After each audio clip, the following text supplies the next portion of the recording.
No, but the thing about it is that there's a difference between management and leadership. Many of the countries are governed by poor managers. Exactly. These are people who, they know how to, maybe the systems, the processes, right. but they don't know how to lead people. There's two different things. The worst thing that you can have is a manager, but there's the worst thing that you can have is a manager in a leadership position and doesn't know how to lead, or a leader in a management position but doesn't know how to manage. What you need is both of them, and we don't have both working at the same time. So that person that we're looking to, who will come out and uplift the people, who will come on TV and say, I hear your concerns, I hear your desires, I am with you, I am standing side by side with you.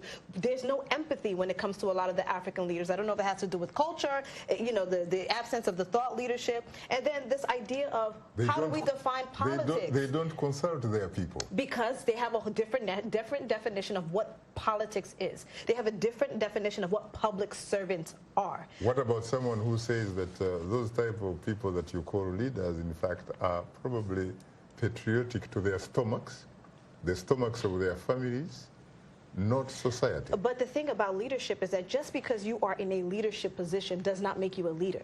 And so we're pointing to presidents and we're saying you're a leader because you are in a leadership position, but they don't exhibit the characteristics of leadership. So we can't necessarily call them a leader. But what about some of these leaders or rulers who, for example, stay in the power for a long time, and the justification from them why they stay in the power for so long, including their supporters, is that these are particularly uniquely gifted individuals.